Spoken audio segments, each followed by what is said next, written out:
One of the most common questions we get asked is, what saddle should I be riding? Effectively, the first part is understanding not necessarily just the interaction between the rider and the bike, but also the interaction between the pelvis and the actual saddle itself. When we talk about the design process and understanding the various solutions that are available, we need to firstly understand what the pelvis does and how it interacts with the rider on the bike. Quite often people perceive there to be a certain kind of width and a certain kind of size that will correlate to the size of them. This definitely isn't the case though. We have a range of different tools and a range of different processes that we can go through to help you identify firstly your structural width, which actually has nothing to do with the size of your ass.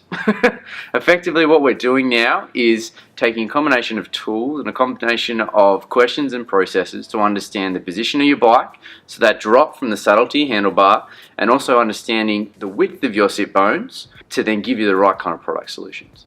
So if we talk about the pelvis specifically, the two parts of the pelvis that we use to influence our design is the firm flat seating area, which is driven by the width of somebody's sit bones. Now there's a whole range of different widths out there that are available. Within the specialised range there's a 143, a 155 and a 168, all which referred to the outside width of the saddle. The wider the sit bones, effectively the wider the seat needs to be. Firstly, we can measure this using our digital sit bone device. We then also have a range of product solutions that correlate with those widths. So we have a firm flat seating area, but then also beyond the sit bones, you've also got your pubic rami. The way that your pubic rami works is effectively as you roll further forward, you need to be able to continue that structural support. As soon as there is any structural support, what actually happens is you get soft tissue pressure. Combination of discomfort, and whilst cycling is perceived to be something that is a hard sport, something that's difficult and is meant to be challenging, we want it to also be comfortable as well. So structural support, both of your sit bones and your pubic rami, are crucial to ensuring that you get the most out of your bike riding. From a product solution, how do you know which saddle suits you best?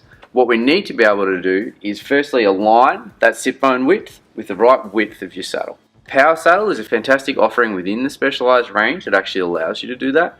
You've got various widths, but then you've also got this V through the front of here that allows the rider that when they sit on the saddle to actually roll forward and continue that structural support. You'll also notice that the groove is taken out through the middle here, so this channel alleviates any pressure, and also through our pressure mapping technology we've established the blood flow is maintained by using this saddle design, and it also allows us to stay in those positions for longer.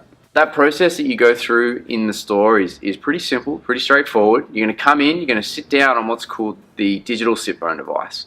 The digital sit bone device is going to identify your ischial tuberosity width, and then from there you're going to have a series of qualifying questions. How often you ride, the position you're in, whether you're in an upright, a mid or a low position, and the kind of bike you're riding. Again, all of those things actually influence the kind of saddle solution that you use. So a mountain bike, a road bike, a triathlon bike, all have various different solutions, and understanding that before we even look at this saddle offering is really important. The other part to our saddle conversation is, once we understand the kind of riding you're doing, is the actual position you're in on the bike. If we think about our position on the bike, we're effectively dictated by the front end.